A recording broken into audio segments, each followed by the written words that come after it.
देखिए आज भी भाई सीआरपीसी ही चलेगी आपका। और एक ही आपका लेक्चर चल पाएगा, यानी कि एक ही लेक्चर चलेगा और वो सीआरपीसी चलेगी। आज भी सोमवार को आपका आईपीसी फिर चलेगी।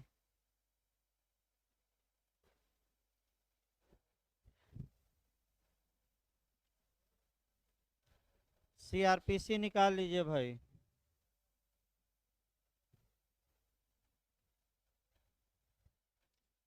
देखिए सीआरपीसी में आपका काफ़ी समय कंसेप्चुअल क्वेश्चन चल रहे हैं, और वास्तव में भाई आपका प्रोसीजर है। तो सीआरपीसी में जो छोटी छोटी बातें हैं वास्तव में कठिन है। यानी कि आपका एविडेंस और आईपीसी तो आप पढ़ सकते हैं, लेकिन सीआरपीसी में आपका मैंने छोटी छोटी बातों से जब क्वेश्चन उठने लगता है तब लोगों को समस्या ज़्यादा आती हैं। और वहीं मैं प्रयास कर रहा हूं कि आपको जो छोटी छोटी बातें हैं आपका भाई बेयर एक्ट तो सभी लोग पढ़ते हैं, जो छोटी छोटी बातें हैं आपको एक एक करके बताया जाए। देखिए आपका फिर एक बार हम बता दें, आपका कांग्निजेंस चल रहा था, यानी कि अपराधों का संज्ञान। इसमें आपको ये बताया गया था कि जो कांग्निजेंस या संज्ञान होता है वह प्रथम न्यायिक कार्यवाही होती है। यानी कि जब मजिस्ट्रेट न्यायिक दृष्टि से अपना मस्तिष्क अपराध की ओर प्रथम बार लगाता है या अपराध से विज्ञ होता है, अपराध से अवगत होता है, इसी को संज्ञान या कांग्निजेंस कहते हैं। संज्ञान शब्द सीआरपीसी में परिभाषित नहीं किया गया है। संज्ञान तीन आधारों पर में से किसी एक आधार पर लिया जा सकता है, चाहे वह कंप्लेंट पर, चाहे पुलिस रिपोर्ट पर, या किसी की शिकायत पर, या सुमोटो या स्वयं के ज्ञान पर। इसके बाद संज्ञान के बारे में जो रूल बताया गया है, जो नियम बताया गया है, वह नियम आपका बैठे हो, वह नियम 190 से लेकर 194 तक, और जो अपवाद कहिए या नीति परक सीमा कहिए या आपका लोक नीति के आधार पर कुछ शर्तें लगाई गई है 195 से लेकर 199 तक। तो यदि मजिस्ट्रेट धारा 190 में संज्ञान की सोचता है तो सर्वप्रथम उसे ये देखना चाहिए कि ये मामला 195 से लेकर 199 में तो नहीं आ रहा है। अगर आ रहा है तो संज्ञान तब तक 190 में नहीं लेगा जब तक कि इन धाराओं की कंडीशन फुलफिल न हो। याद रखिएगा, अब बात शुरू ही हो जाएगा। तो 190 में बताया गया था पूरी तरह संज्ञान कौन ले सकता है, फर्स्ट क्लास जुडिशियल मजिस्ट्रेट। फिर आपका सेकंड क्लास कब लेगा, जब चीफ जुडिशियल मजिस्ट्रेट द्वारा अथराइज हो। फिर 191 किसकी पूरक धारा है, 190(1) की, और नेचुरल जस्टिस का क्या कराया गया था, पालन।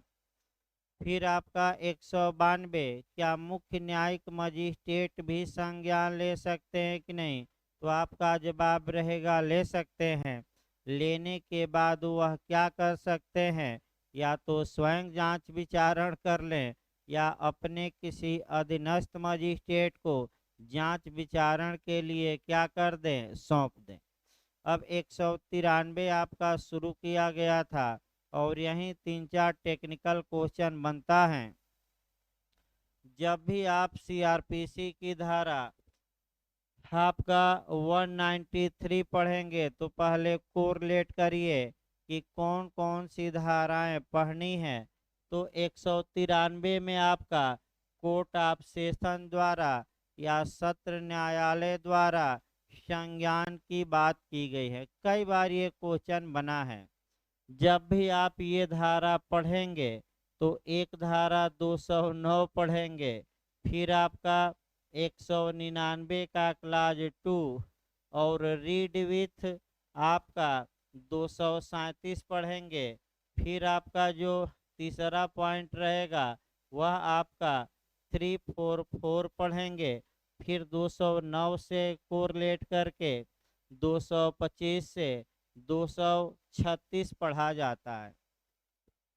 तो पहले आपका जो बेयर एक्ट की भाषा है आपका 193 की वह बताया जाए, और तब आपका उसमें से जो जो क्वेश्चन आपका बनता है वे सब क्वेश्चन यहाँ बताया जाए। पहले बेयर एक्ट की भाषा देखी जाती है। देखिए 193 क्या कहता है। अपराधों का कोर्ट ऑफ सेशन द्वारा काग्निजेंस लिया जाना। देखिए बेयर एक्ट की भाषा पर गौर करना है। इस संहिता द्वारा या तत्समय प्रवृत्त किसी अन्य विधि द्वारा अभिव्यक्त रूप से जैसा उपबंधित है उसके सिवाय। इसका मतलब ये हुआ कि अगर सीआरपीसी की किसी धारा में स्पष्ट रूप से अभिव्यक्त माने विवक्षित नहीं, स्पष्ट लिखा गया हो। अभिव्यक्त मतलब क्या हुआ, बेयर एक्ट में क्या किया गया हो, लिखा गया।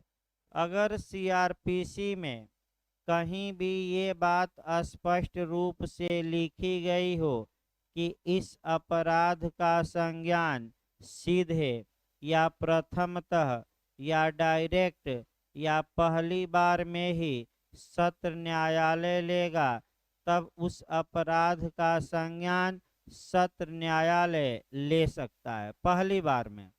अगर नहीं लिखा है या किसी अन्य विधि में लिखा गया हो, यानी कि जो स्पेशल या लोकल ला आईपीसी के अलावा जो बने हैं, अगर उस कानून में इस बात को स्पष्ट क्या किया गया हो, लिखा गया हो कि इस मामले का संज्ञान आपका पहले ही बार में सत्र न्यायालय लेगा, तब सत्र न्यायालय उस अपराध का संज्ञान सीधे लेगा।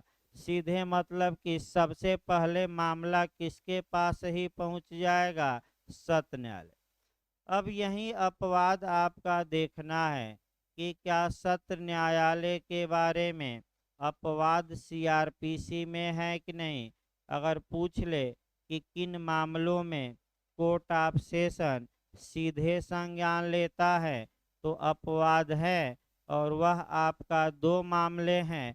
कौन कौन मामले आ गए। यदि मामला किस में आ जाता है, धारा 199 के किस क्लाज में, 2 में, बताएंगे हम डिटेल में। तो ये मामला सीधे कहाँ जाएगा, पहली बार में ही कहाँ मुकदमा दायर होगा, कोर्ट ऑफ सेशन। और यदि मामला 344 में आ जाता है, यानी कि मिथ्या साक्ष्य देना का मामला आ जाता है सत्र न्यायालय में, कोई फॉल्स एविडेंस दिया है, तो सत्र न्यायालय सीधे संज्ञान लेगा, किसी को भेजने की आवश्यकता नहीं है। तो कितने आपका अपवाद हैं जहां की कोर्ट ऑफ सेशन बिना उपार्पण के, बिना सुपुर्दगी के, बिना कमिटल के ही सीधे संज्ञान लेता है सीआरपीसी में।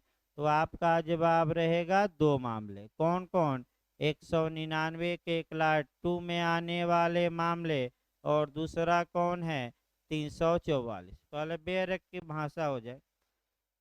देखिए आपका फिर जब तक सीआरपीसी में या किसी अन्य तत्समय प्रवृत्त विधि में स्पष्ट रूप से, लिखित रूप से उल्लेख न हो, उसके सिवाय, माने इनको क्या करके, इसके सिवाय।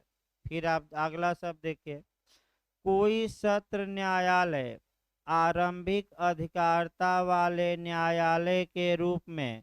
तो अब आइए, ओरिजिनल जुडिक्शन वाला कोर्ट किसे कहा जाएगा, आरंभिक अधिकारता। प्रारंभिक अधिकारता, इसको थोड़ा सुप्रीम कोर्ट से जोड़िए कि सुप्रीम कोर्ट की ओरिजिनल जुडिक्शन आरंभिक अधिकारता, प्रारंभिक अधिकारता आपका मने किसमें दी गई है। देखिए काम है कोई नहीं तो हाँ ठीक ठीक, अभी 1 घंटा बाद आइए। देखिए आपका उच्चतम न्यायालय की आरंभिक अधिकारता, फिर आपका कोरिलेट करिए किस अनुच्छेद में दी गई है। नेट में 3 बार रिपीट किया है 131।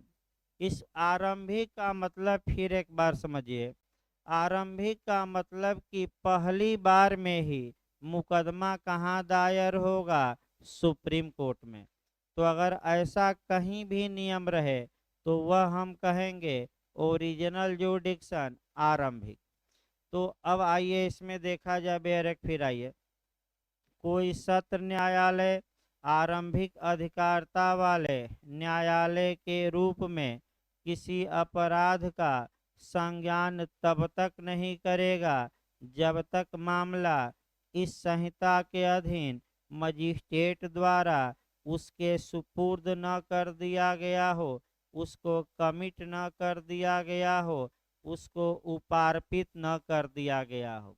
तो क्वेश्चन का मॉडल देखिए पीओजे का, सत्र न्यायालय किसी भी मामले का सीधा संज्ञान ले सकता है, सीधा संज्ञान नहीं लेता, संज्ञान लेता ही नहीं, और सामान्यतः उपार्पण के बिना संज्ञान नहीं लेता। तो कौन सा ऑप्शन सही होगा भाई? आपका संज्ञान लेता है, संज्ञान नहीं लेता, आरंभिक अधिकारता के रूप में लेता है, और उपार्पण या कमिटल के बिना नहीं लेता। तो कौन सा ऑप्शन सही मार्क कराएंगे? नहीं, संज्ञान नहीं लेता भाई। फिर आप देखिए फिर एक बार देखिए भाई, गलत बता रहे हैं तो फिर एक बार बताते हैं हम। सामान्यतः सत्र न्यायालय किसी मामले का सीधे संज्ञान नहीं लेता जब तक कि मामला उसको कमिटल न किया गया हो, सुपुर्द न किया गया हो, भेजा न गया हो, और उसको आपका एमपी लिखता है उपार्पण न किया गया हो।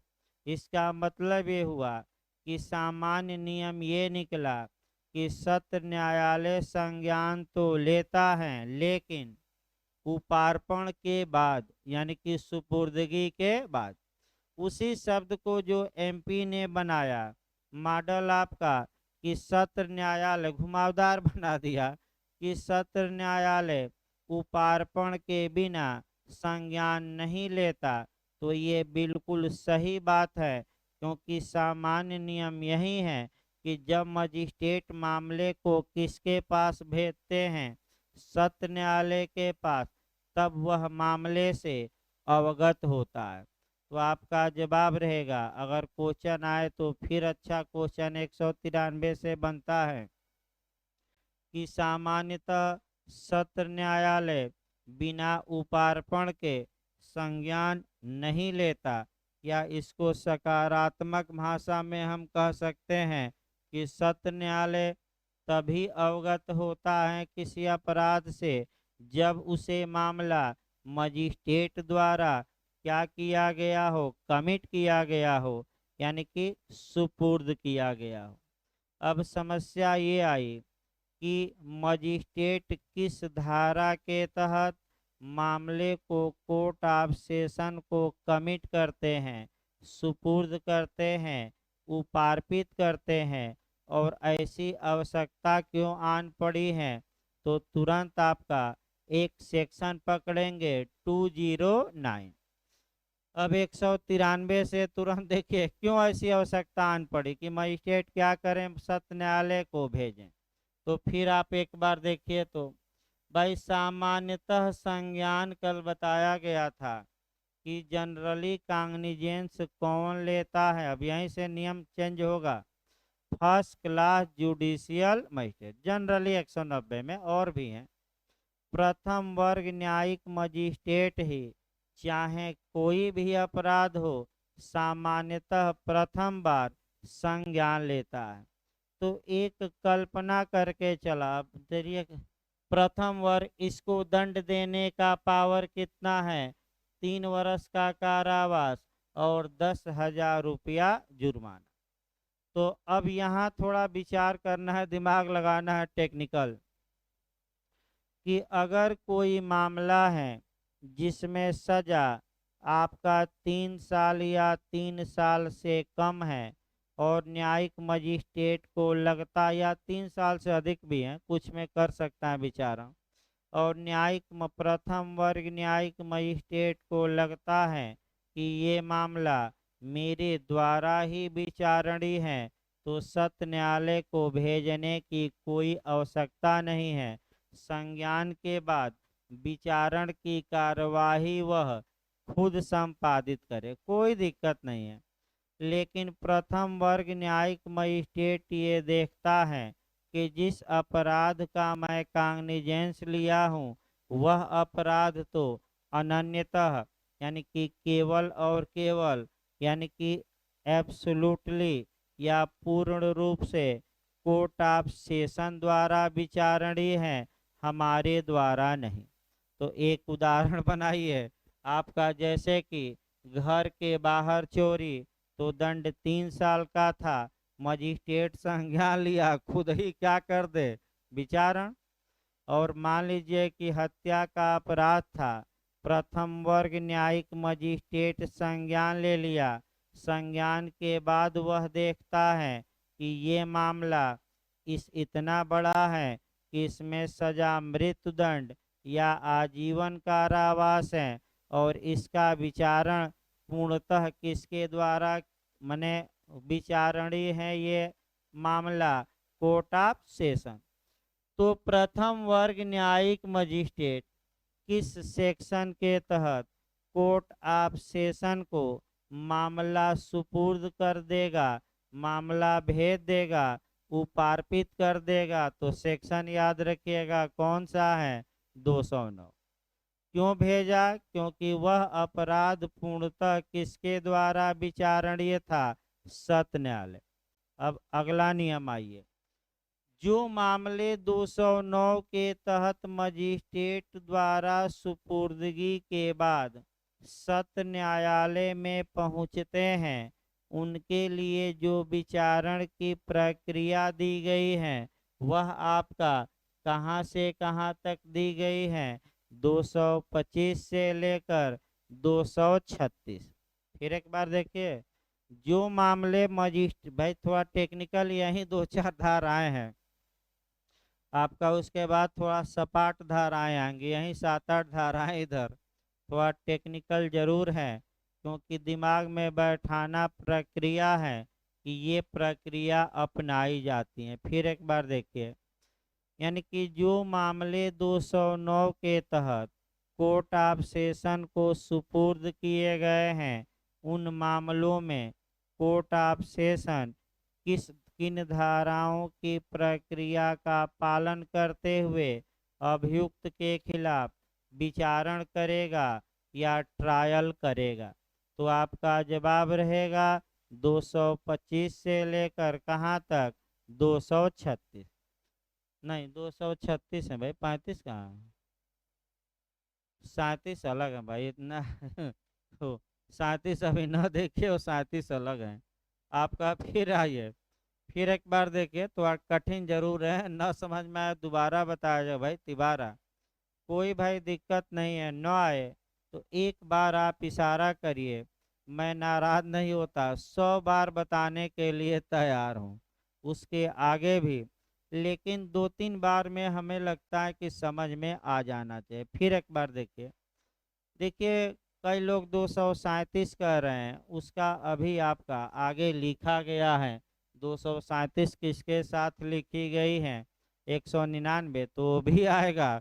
और अभी आपका कौन सी धारा आएगी, 344। थोड़ा सतर्क रहिए, पहले हम पहला देख रहे हैं, जो मामले 209 के तहत आपका मजिस्ट्रेट द्वारा कोर्ट ऑफ सेशन को कमिट किए जाते हैं, उन मामलों में कौन सी प्रक्रिया सत्र न्यायालय अपनाकर और विचारण करेगा। अभी विचारण बताना है क्या होता है, तो वह धारा आप बताएंगे 225 से लेकर 236।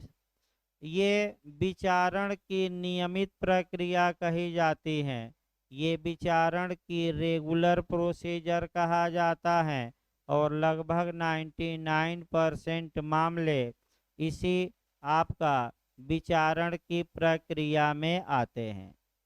तो सत्र न्यायालय कब संज्ञान लिया, सीधे कि जब मजिस्ट्रेट ने मामला सुपुर्द किया। तो मामला सुपुर्द मजिस्ट्रेट ने किस धारा के तहत किया, 209।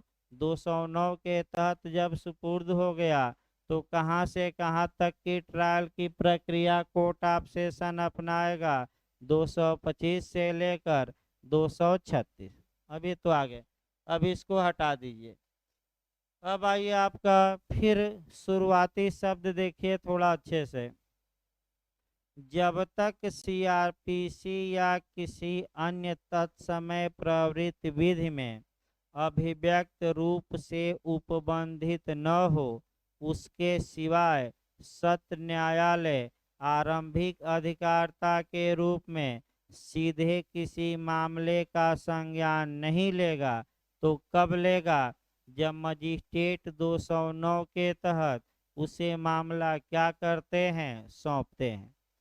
तो जब तक कि उपबंधित न हो, यानी कि इसका मतलब ये हुआ कि हमेशा मजिस्ट्रेट ही मामला सौंपेंगे, ये लॉ का एब्सोल्यूट रूल नहीं है, विधि का पूर्ण नियम नहीं है।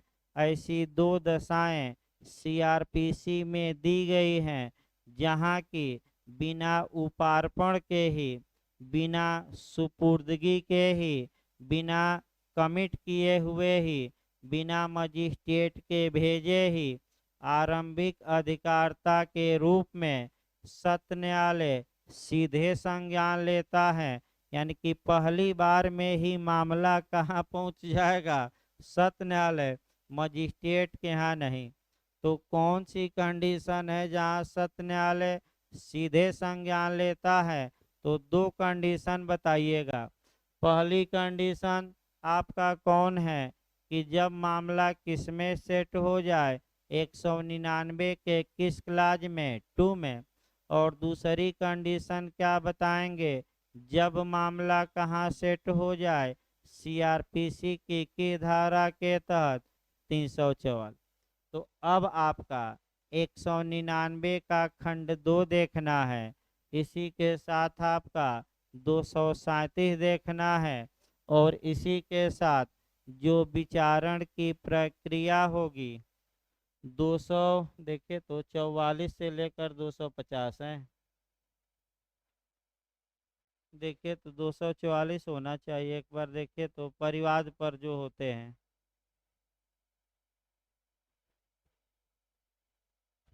टू 44 से ही होना चाहिए हमारे से, एक बार देखकर बताइए।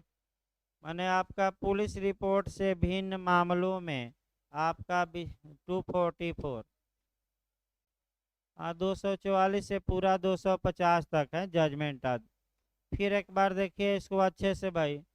अब आपको 3 एंगल से देखना है, 199 दो हम हल्का सा बताएंगे, उसके बाद कौन सी धारा बताएंगे, रीड विथ 237, और उसके बाद हल्का सा कौन पढ़ना है, 244 से लेकर कहाँ तक, 250। ध्यान से देखिए आपका 199 का क्लाज 2 ये बताता है कि यदि राष्ट्रपति की किसी व्यक्ति ने मानहानि की है, राज्यपाल की है, या आपका किसी लोक सेवक की है, या आपका कह सकते हैं कि किसी मंत्री की है इत्यादि, तो ऐसी दशा में ये लोग व्यक्तिगत रूप से परिवाद तो कर ही सकते हैं, और उसके लिए जो समय इनको मिलेगा 3 साल। लेकिन एक और तरीका है कि जो सरकारी वकील हैं या जो लोक अभियोजक हैं, जो पब्लिक प्रोसिक्यूटर हैं अर्थात जो पीपी हैं, वह सरकार की पूर्व मंजूरी से जो व्यक्ति इनकी मानहानि या डिफमेशन किया है उसके खिलाफ परिवाद कर सकता है। ले, लेकिन किसकी मंजूरी से? सरकार की मंजूरी से। तो अपराध किए जाने के कितने दिन के अंदर? 6 माह के अंदर। और किस कोर्ट में परिवाद किया जाएगा? सीधे अब मजिस्ट्रेट के यहाँ नहीं, अगर लोक अभियोजक जाता है तो सीधे किस कोर्ट में परिवाद करेगा? आपका कोर्ट ऑफ सेशन यानी कि सत्र न्यायालय। इसका मतलब ये हुआ कि अगर कुछ माननीयों का किसी व्यक्ति ने मानहानि की है तो ऐसी दशा में लोक अभियोजक परिवाद कर सकता है, लेकिन सरकार की पूर्व मंजूरी से परिवाद लिखित में होगा। परिवाद अपराध किए जाने के कितने माह के अंदर?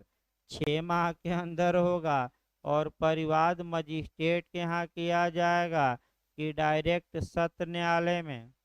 तो डायरेक्ट सत्र न्यायालय में। तो आप लोग खुद बताइए इस मामले में पहली बार ही मुकदमा कहाँ पहुँचा? मजिस्ट्रेट के पास कि सत्र न्यायालय में? तो ये सीधे संज्ञान कहा जाता है, बिना उपार्पण के। क्या संज्ञान? अब जब मामला सत्र न्यायालय में सीधे पहुंच ही गया मानहानि का, तो ऐसे मामलों में क्या प्रक्रिया अपनाई जाएगी? सत्र न्यायालय द्वारा विचारण की कौन सी प्रक्रिया अपनाई जाएगी? इसका उल्लेख स्पष्ट रूप से किस सेक्शन में किया गया है? 237। तो मानहानि, सबकी मानहानि नहीं, जो 199 के क्लास किस में आ जाते हैं? 2 में। उसके लिए प्रक्रिया कहाँ है? 237। अब बार बार यही क्वेश्चन लोग गलत करके आते हैं कि 199 के खंड 2 वाले मामले में कौन सी प्रक्रिया अपनाई जाएगी? तो आपका एकदम एक लाइन रट्टा मार कर जाना है। कौन सी प्रक्रिया अपनाई जाएगी? तो जो वारंट मामलों में मजिस्ट्रेट अपनाता है, फिर एक बार सतर्क रहिए, जो प्रक्रिया विचारण की वारंट मामलों में मजिस्ट्रेट अपनाता है और जो पुलिस रिपोर्ट से क्या होता है आपका भिन्न होता है, यानी कि पुलिस रिपोर्ट से भिन्न मामलों में भिन्न वारंट मामलों में मजिस्ट्रेट द्वारा जो प्रक्रिया अपनाई जाती है विचारण की, वही प्रक्रिया कोर्ट ऑफ सेशन मानहानि के मामले में अपनाएगा। तो समस्या ये आई कि मजिस्ट्रेट पुलिस रिपोर्ट से भिन्न आधार पर संज्ञान लिए हैं, तो कहाँ से कहाँ तक की प्रक्रिया अपनाते हैं सीआरपीसी के? तो 244 से लेकर 250 निर्णय सहित मैं बता रहा हूँ। तो सत्र न्यायालय भी कौन सी प्रक्रिया अपना कर विचारण करेगा? अब 225 से 236 वाली नहीं, कहाँ से कहाँ तक की? 244 से लेकर कहाँ तक? 250। तीसरा आ जाइए 344 आइए। अगर कोर्ट ऑफ सेशन में न्यायिक कार्यवाही चल रही है और उस न्यायिक कार्यवाही के दौरान किसी ने मिथ्या साक्ष्य दिया है या मिथ्या साक्ष्य पेश किया है, फर्जी, तो ऐसी दशा में अभी हम बताएंगे सीआरपीसी की धारा 195 भी। तो ऐसी दशा में सीआरपीसी की धारा 195 ये कहती है कि ऐसी दशा में केवल परिवाद किया जाएगा, परिवाद पर संज्ञान लिया जाएगा और वह भी परिवाद सत्र न्यायालय स्वयं करेगा और अपने समक्ष करेगा। आप नहीं कर सकते, सत्र न्यायालय करेगा अपने समक्ष ही खुद ही परिवाद कर दे।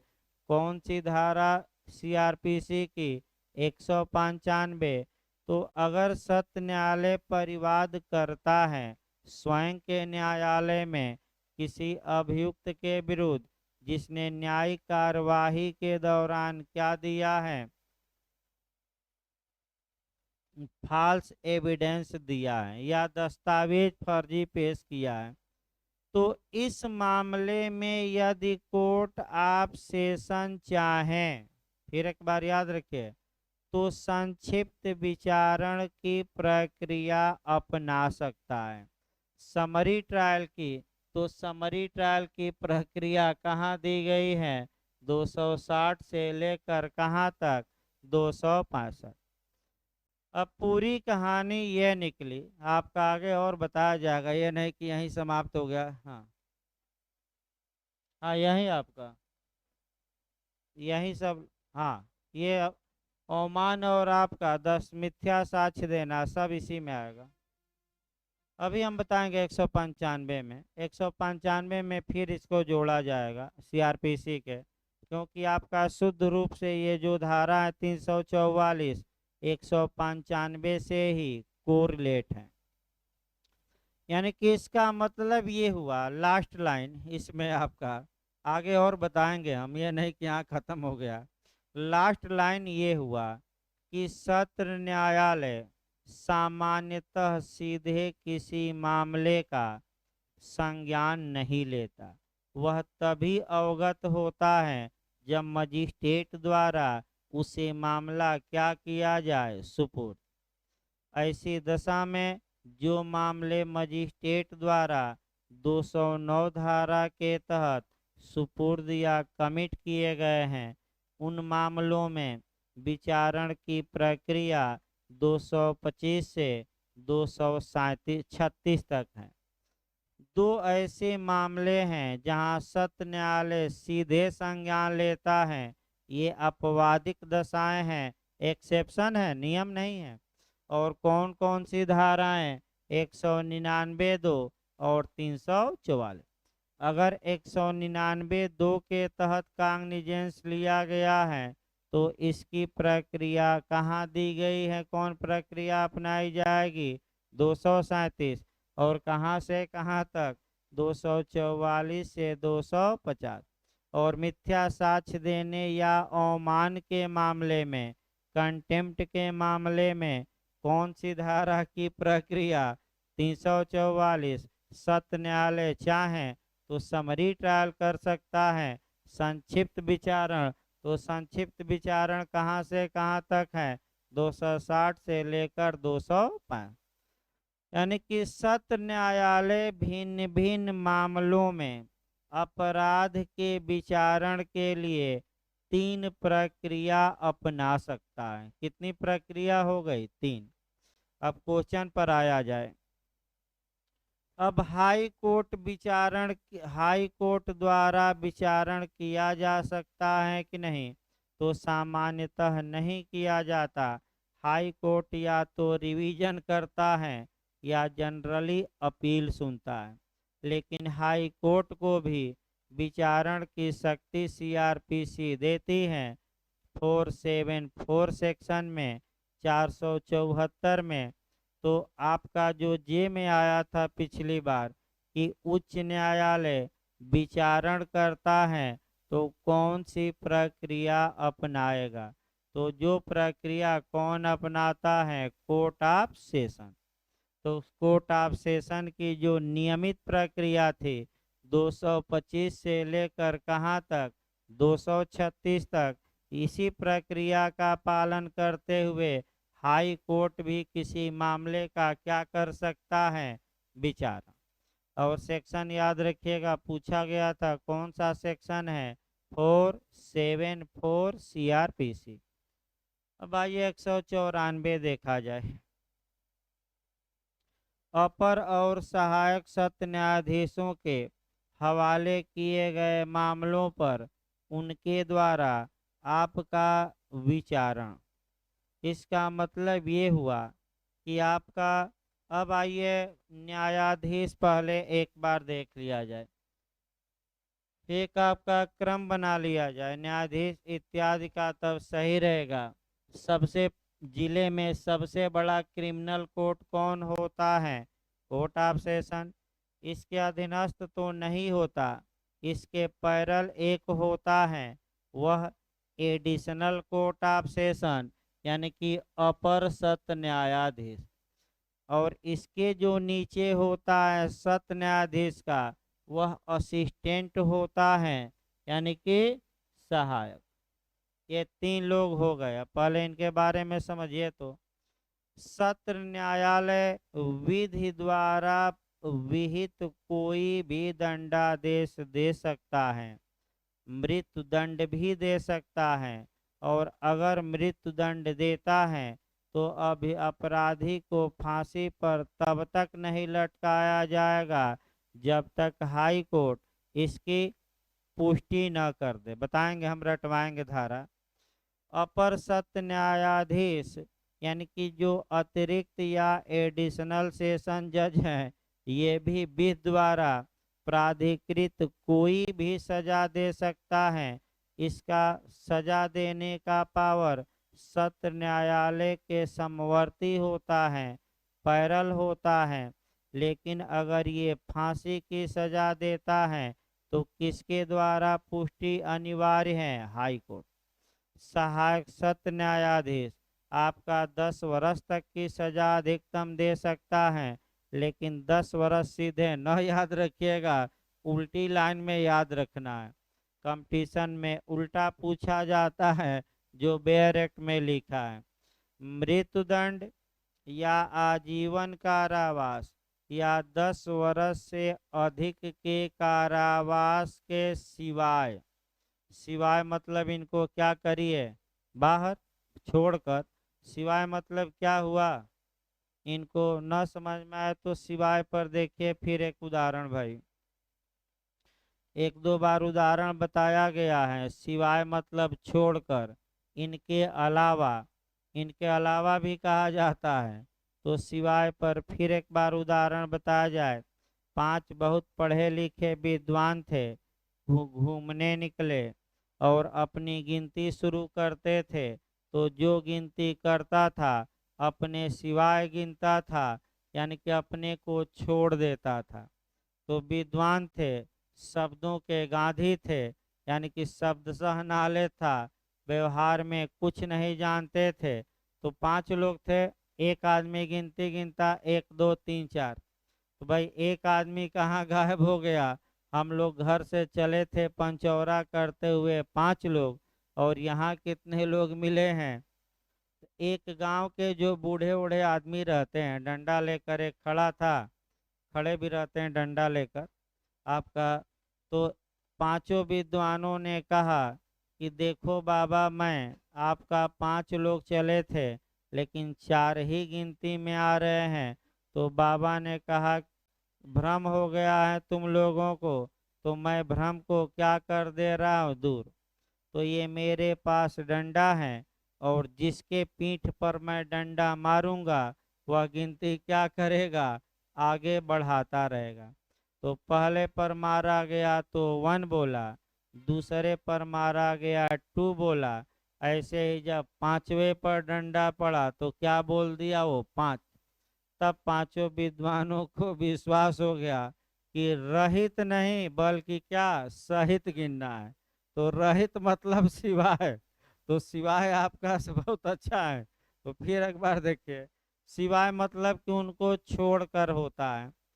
तो मृत्युदंड, आजीवन कारावास या 10 वर्ष से अधिक कारावास के सिवाय कोई भी दंडादेश सहायक सत्र न्यायाधीश दे सकता है। तो सिवाय के बाद बचा ही क्या? तो 10 वर्ष या 10 वर्ष से क्या कम। लेकिन ऐसे सीधे नहीं देखना है, जो कंपटीशन में आएगा ये सिवाय करके ही आएगा। सीधे आ जाए तो सभी लोग कर लेंगे कि अधिकतम कितना दे सकता है? 10 साल। अब 3 आपका हो गए। अब अगला हमें देखना है फिर एक बार। देखिए ये अपर और सहायक को स्वयं कोई मामला नहीं मिलता, याद रखिएगा। ये अपर और जो सहायक सत्र न्यायाधीश हैं, इन्हें ये निठल्ले बैठे रहते हैं, इन्हें स्वयं कोई मामला नहीं मिलता। तो भाई कैसे इनके पास कोई क्रिमिनल मामला आता है? या तो सत्र न्यायाधीश सामान्य या विशेष आदेश द्वारा अपर को या सहायक को अपने यहाँ से कोई मामला भेज दे, या हाई कोर्ट विशेष आदेश दिया हो कि ये मामले सहायक या अपर के यहाँ चलेंगे, तब इनके यहाँ मामले चलेंगे, अन्यथा ये निठल्ले क्या किए रहेंगे? बैठे रहेंगे। तो अपर और सहायक सत्र न्यायाधीश किसी मामले की जांच और विचारण कब करेंगे? जब या तो सत्र न्यायालय इन्हें सौंपे साधारण या विशेष आदेश द्वारा, या कौन सौंपे? High court. कैसे आदेश द्वारा? साधारण की विशेष केवल विशेष। स्पष्ट बेयर एक्ट में क्या किया गया है? लिखा गया। इस प्रकार 194 भी समाप्त हो गई। अब आइए सीमा देखा जाए। सीमा की पहले बात किया जाए तो आईपीसी में आ जाइएगा। आईपीसी में प्राइवेट प्रतिरक्षा की सीमाएं लिमिटेशन की धारा में दी गई हैं 99। इसके बाद सीआरपीसी में संज्ञान पर समय परक सीमा टाइम के आधार पर सीमा लगाई गई है, लिमिटेशन लगाया गया है। तो कौन सी धारा? 468। और नीति परक सीमा लगाई गई है संज्ञान पर। तो नीति परक सीमा कहाँ से कहाँ तक है? 195 से लेकर कहाँ तक? 199। यानी कि सीआरपीसी की धारा 195 से लेकर जहां तक 199 की बात है, आपका फिर एक बार 2 लाइन कॉन्सेप्ट बनाइए और तब सेक्शन शुरू किया जाए। कई बार मैं 2-3 बार बताया भी हूँ। जब 190 के तहत मजिस्ट्रेट परिवाद या पुलिस रिपोर्ट या स्वयं के ज्ञान पर या किसी की शिकायत पर संज्ञान लेने की सोचता है, तो सबसे पहले वह अपना दिमाग इन धाराओं की तरफ लगाए। मजिस्ट्रेट को ये देखना चाहिए कि जो मामला मैं अब संज्ञान लेने वाला हूँ, क्या ये मामला 195 से 199 में तो नहीं सेट हो रहा है? अगर सेट हो रहा है तो अभी कांग्निजेंस 190 में रोक दे, न्यायिक कार्रवाई शुरू नहीं होगी जब तक कि इन धाराओं में दी गई कंडीशन क्या न हो जाए? फुलफिल। जब तक कि इन धाराओं में दी गई शर्तें पूरी न हो जाए, तब तक संज्ञान क्या लिया जा सकता है कि रुका रहेगा? रुका रहेगा, ये भी याद रखिएगा। और जो समय रुका रहेगा आपका, वो समय लिमिटेशन पीरियड में गिना नहीं जाएगा। ये कानून आगे बताया जाएगा सीआरपीसी में ही। अब इसमें ये जो सीमा लगाई गई है, या संज्ञान के अपवाद भी हम कहते हैं, संज्ञान पर परिसीमा भी कहते हैं, ये नित्य परक सीमा है, पब्लिक पॉलिसी के आधार पर लगाई गई है। तो भाई आपका फिर सुबह भी बताया गया, शाम को भी बताया जाए। आपका 195 सेक्शन अभी उल्लेख ही किया गया था, तब तक पता ना कहाँ से कौन 1-2 लोग किसी से पूछ लिए ये धारा, और पूरे आपका कोचिंग में प्रचारित हो गया। कई लोग लगे पूछने की क्या है क्या है। तो जैसे नाई से पूछा जाता है कि मेरे सिर में कितने बाल हैं, तो नाई कहता है कि काट देंगे, आपके आगे गिरेगा और क्या करिएगा? गिन लीजिएगा। तो उसी प्रकार 195 है क्या? आपका अभी पढ़ाया ही जा रहा है, अब न पूछिएगा अब कहाँ से क्वेश्चन उठा। ये जितेंद्र भाई को दिया जा रहा है कार्य कि ये क्वेश्चन कहाँ से उठा, इस क्वेश्चन की जांच करके क्या करें बताएं। भाई जितेंद्र भाई सक्रिय हैं, जांच करने में सक्षम हैं। वैसे इनके खिलाफ भी जांच एक चल रही है, तो भाई इनके खिलाफ जांच चल रही है तो ये माना जाएगा कि नेचुरल जस्टिस का क्या करेंगे पालन, और पक्षपात के नियमों से दूर रहेंगे कि करेंगे। तो अमन भाई आपको सौंप दिया जाए क्या जांच? नहीं, अभी वो जांच चल रही है भाई, जब जांच पूरी हो जाएगी तो बताया जाएगा। कहिए तो भाई, आपत्ति हो तो जांच कमेटी बदली जा सकती है। हाँ अमन भाई, भाई सक्रिय है, सरकार है इनकी, तो दिया जा सकता है। देखिए आगे भाई, अब 195 थोड़ा समझिए, कई लोग परेशान है काफी। देखिए जब भी 195 पढ़िए तो आपका जो ये सेक्शन हम बताएंगे सीआरपीसी और आईपीसी में कोरिलेट करके पढ़िए।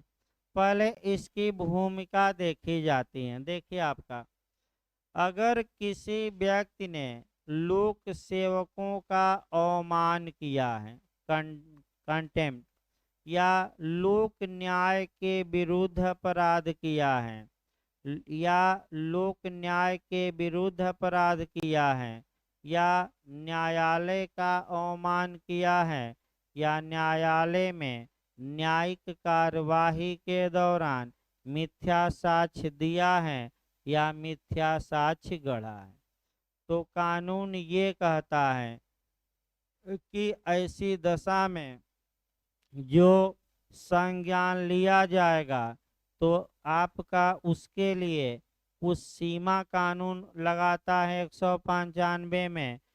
पहली एक देखा, एक उदाहरण, 3 उदाहरण लेकर चला जाए। मान लीजिए कि पुलिस ने सीआरपीसी की धारा 161 160 के तहत तथ्य एवं परिस्थितियों से परिचित किसी व्यक्ति को तलब किया, लिखित आदेश जारी करके, समन वारंट न जारी करा दीजिएगा, क्या होता है लिखित आदेश। वह व्यक्ति बिना किसी कारण के पुलिस के लिखित आदेश के बावजूद भी पुलिस के समक्ष हाजिर नहीं हुआ तो वह पुलिस के आदेश का क्या किया, वायलेशन। ऐसी दशा में उसके खिलाफ हम आप मुकदमा चला सकते हैं कि पुलिस वाले ही? तो हम आप नहीं चला सकते। ये कौन चला सकता है केवल मुकदमा? पुलिस वाले ही। वो भी क्या करना पड़ेगा पुलिस द्वारा, कंप्लेंट या परिवाद। तो समस्या ये आई कि क्या पुलिस भी परिवाद करती है? तो सामान्यतः पुलिस परिवाद नहीं करती, लेकिन अगर मामला किस धारा में सेट हो जाए 195 में तो पुलिस भी परिवाद कर सकती है। दूसरा देखिए, एक आदमी न्यायाधीश का, मजिस्ट्रेट का अवमान या कंटेम्प्ट किया है, तो अब क्या हम जाकर मांग करेंगे कि दंडित किया जाए, कि मजिस्ट्रेट स्वयं कार्रवाई शुरू कर सकता है? स्वयं, इसमें कोई शक नहीं है, स्वयं परिवाद करे, स्वयं कार्यवाही क्या कर दे शुरू। तो हम आप जाकर परिवाद किए कि न्यायालय खुद कर दिया? खुद कर दिया। अगला क्वेश्चन, अगर मान लीजिए सत्र न्यायालय है, किसी ने मिथ्या साक्ष्य दिया या फर्जी दस्तावेज पेश कर दिया, तिकड़मबाजी कर दी, तो कोर्ट ऑफ सेशन कार्रवाई करेगा कि हम आप करेंगे? Court of session. तो कौन परिवाद इस मामले में स्वयं करेगा? न्यायालय। तो समस्या ये आई कि क्या न्यायालय भी परिवाद करता है? तो आपका जवाब रहेगा कुछ दशाओं में कर सकता है, अगर आपका जो मामला है ये किस में आ जाए, सीआरपीसी की धारा 195। ऐसे मामलों में जहां न्यायालय ने ही परिवाद किया, पुलिस ने ही परिवाद किया कोर्ट में, तो ऐसे मामलों में प्रक्रिया भिन्न होगी और प्रक्रिया आपका सीआरपीसी में अलग बताई गई हैं। आपका 340 से नहीं, हाँ 300,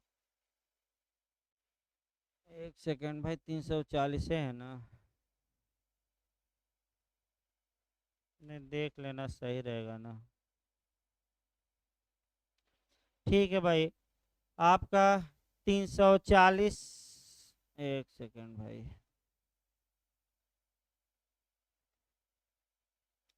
सेक्शन देखना है। 340 है भाई, 340 से जो आगे धाराएं दी गई हैं वह प्रक्रिया ऐसे मामलों में अपनाई जाएगी। तो आइए अब बेयर एक्ट शुरू किया जाए। सामान्य बातें भाई हो गई, अब आपका बेयर एक्ट शुरू करना है और एक एक करके शब्दों पर ध्यान दीजिए।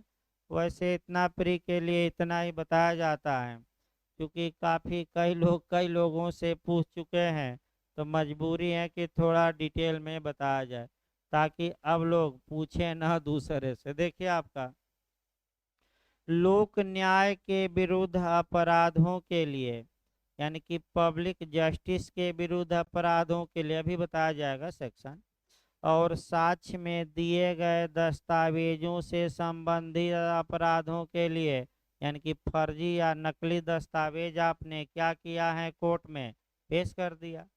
अगला है लोक सेवकों के विधिपूर्ण प्राधिकार के अवमान के लिए अभियोजन, यानी कि आपने पब्लिक सर्वेंट के विधिपूर्ण आदेश का पालन किया है कि अपालन किया है, अपालन यानी कि वायलेशन किया है, तब इसके लिए मजिस्ट्रेट कब संज्ञान लेंगे, न्यायालय कब संज्ञान लेगा ऐसे मामलों में, जब धारा 195 की शर्तें क्या हो, पूरी। अब क्या शर्त है देखिए आपका अलग, कोई न्यायालय आईपीसी की धारा 172 से लेकर 188, तो भाई आपका कम से कम एक दो उदाहरण तो बनाएंगे।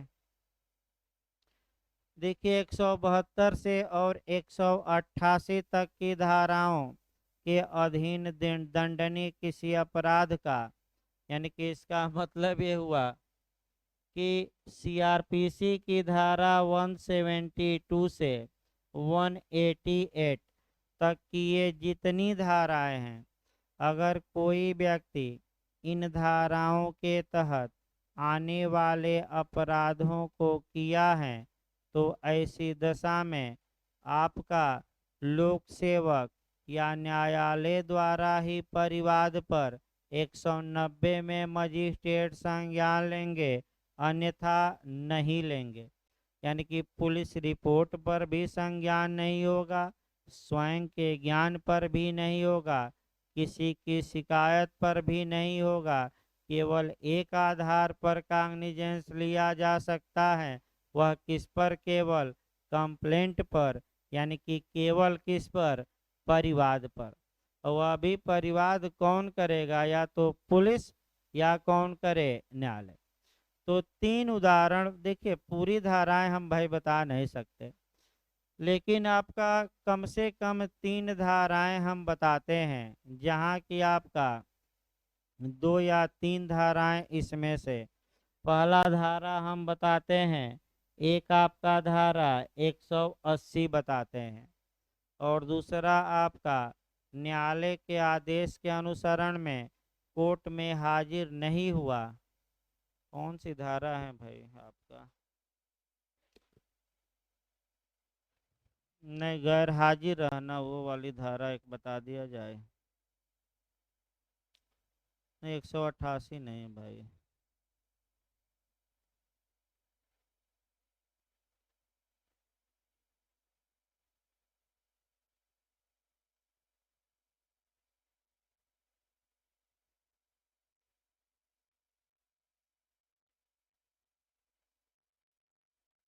174 एक बता दिया जाए, यानी कि सीआरपीसी की कौन सी धारा, 174।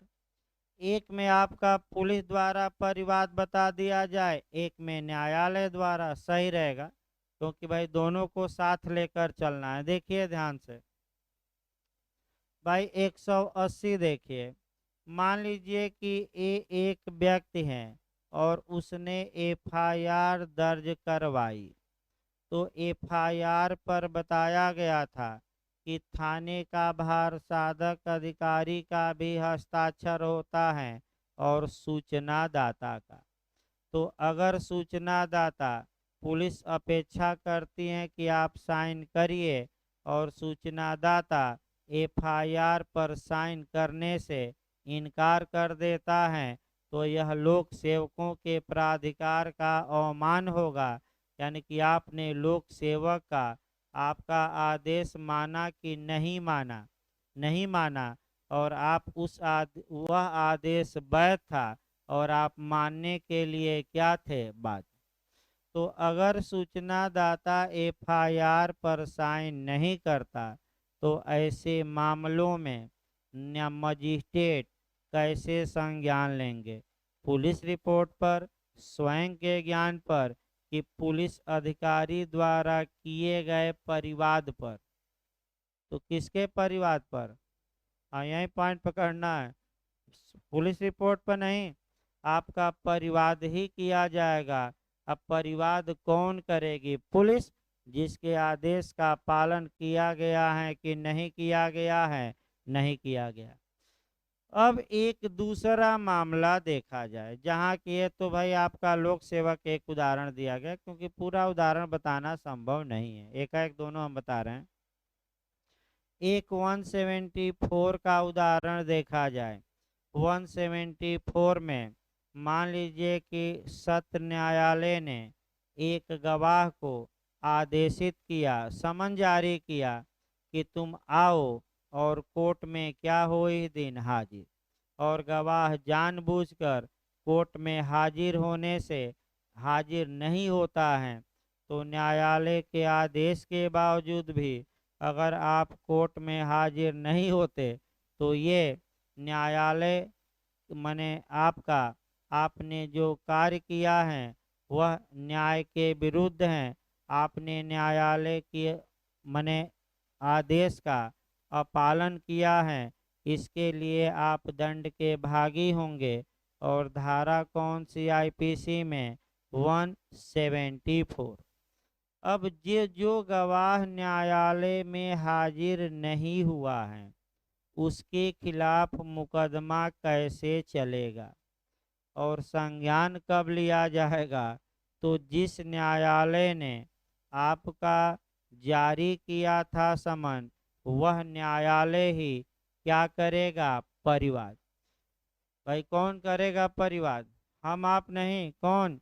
न्यायालय। क्यों? क्योंकि ऐसे व्यक्ति ने किसके आदेश का उल्लंघन किया है? न्यायालय। तो क्या न्यायालय भी परिवाद करता है? तो आपका जवाब रहेगा करता है।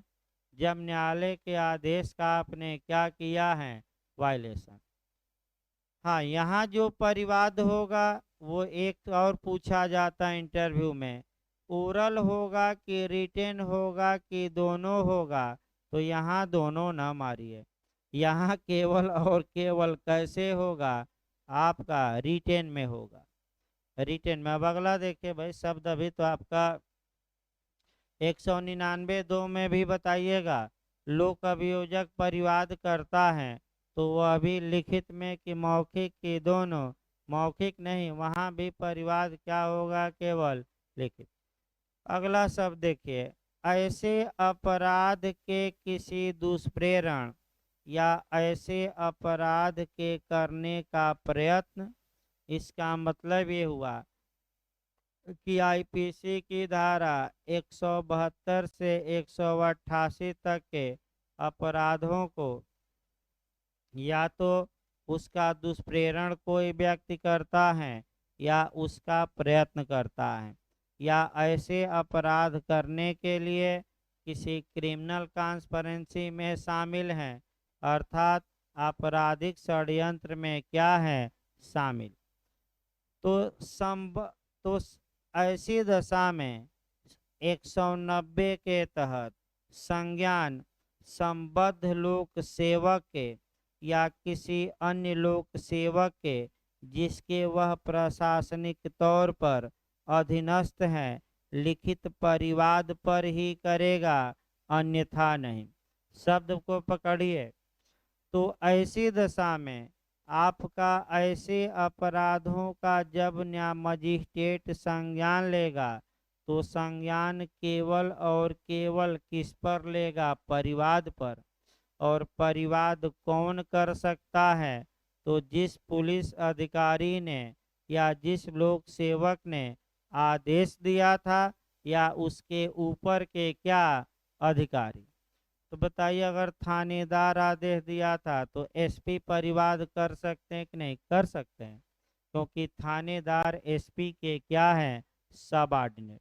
तो परिवाद कौन करेगा? केवल परिवाद पर लिया जाएगा संज्ञान। परिवाद कौन करेगा? या तो संबंधित लोक सेवक, या उसके ऊपर के वरिष्ठ अधिकारी। नीचे के अधिकारियों की बात नहीं की गई है, या तो उसके ऊपर के या वह लोक सेवक। ये आपका अगला देखिए भाई, आपका आईपीसी की निम्नलिखित धाराओं अर्थात 193 से 196, 199, 200, 205 से 211 और 228 में से किन्हीं के अधीन दंडनीय अपराधों का जब ऐसे अपराध के बारे में यह अभिकथित है कि वह किसी न्यायालय में की कार्यवाही में या उसके संबंध में किया गया है। इसका मतलब पूरी तो धाराएं हम नहीं बता पाएंगे, लेकिन इसका मतलब ये हुआ कि न्यायिक कार्यवाही के संबंध में या कार्यवाही के दौरान आपने न्यायालय में मिथ्या साक्ष्य दिया या मिथ्या साक्ष्य गढ़ा, या न्यायालय में दस्तावेज से संबंधित जो पेश किए हैं दस्तावेज, उसके संबंध में आपने कोई क्या किया है? अपराध। अगला देखिए, उसी संहिता की धारा 463 में वर्णित 471, 475, आपका 476 के अंतर्गत कोई दस्तावेज में आपने गड़बड़ी की है, यानी कि अपराध आपने किया, दस्तावेज पेश करके किया, और दस्तावेज कूट रचित था, नकली था, तब और उपखंड फर्स्ट या खंड में निर्दिष्ट कभी अपराध को करने के लिए आपराधिक षड्यंत्र कोई किया है, इनके लिए प्रयत्न किया है या दुष्प्रेरण किया है, यानी कि कुल मिलाकर अपराध कहाँ किए हैं? न्यायालय से संबंधित हैं या न्यायिक कार्यवाही के दौरान आपने किया। तो आप लोग बताइए, अब संज्ञान कैसे लिया जाएगा? हम मुकदमा करेंगे, आपकी न्यायालय खुद करेगा, तो खुद करेगा तो क्या करेगा? परिवाद। तो क्या न्यायालय भी परिवाद करता है? करता है। जब मामला किस में आ जाए? इस क्लास में। अब आगे देखिए, संज्ञान ऐसे न्यायालय के या न्यायालय के ऐसे अधिकारी द्वारा जिसे वह न्यायालय इस निमित्त लिखित रूप में प्राधिकृत करे, या किसी अन्य न्यायालय के जिसके वह अधीनस्थ हैं, लिखित परिवाद पर ही करेगा, अन्यथा नहीं। इसका मतलब ये हुआ कि अगर न्यायिक कार्यवाही के दौरान आपने एक मिथ्या साक्ष्य दिया, मिथ्या साक्ष्य गढ़ा, या फर्जी दस्तावेज पेश किया, दस्तावेजों में हेरा फेरी कर दी, कूट रचित कर दिए, तो ऐसी दशा में न्यायालय को स्वयं कार्यवाही करनी पड़ेगी, या तो जिस न्यायालय में आपने ये सब किया है वह न्यायाधीश या मजिस्ट्रेट स्वयं परिवाद करे, या स्वयं न करके अपने न्यायालय के क्लर्क या किसी अधिकारी को क्या कर दे? अपॉइंट कर दे। भाई स्वयं जरूरी नहीं है, या उस न्यायालय के जो ऊपर के न्यायालय हैं, यानी कि जिस न्यायालय के वह न्यायालय क्या है? सबऑर्डिनेट हैं, तो वरिष्ठ न्यायालय भी परिवाद कर सकते हैं, लेकिन ऐसा परिवाद मौखिक होगा कि लिखित? लिखित। और कौन कर रहा है परिवाद? न्यायालय स्वयं कर रहा है, हम आप नहीं। तो क्या न्यायालय स्वयं परिवाद कर सकता है? तो कुछ दशाओं में कर सकता है। कैसी दशाएं? तो एक लाइन तो दो लाइन याद रखे। जब न्यायिक कार्यवाही के दौरान मिथ्या साक्ष्य गढ़ा गया है या मिथ्या साक्ष्य दिया गया है या दस्तावेजों में हेर फेर किया गया, इतना तो बता सकते हैं, भले सभी धाराएं न आए।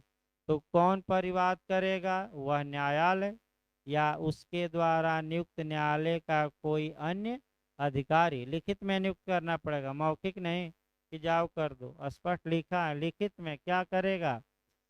और या तो उसके ऊपर के न्यायालय कर सकते हैं।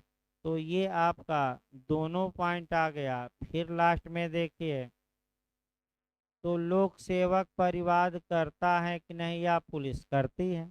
न्यायालय भी कुछ दशाओं में क्या करता है? परिवाद।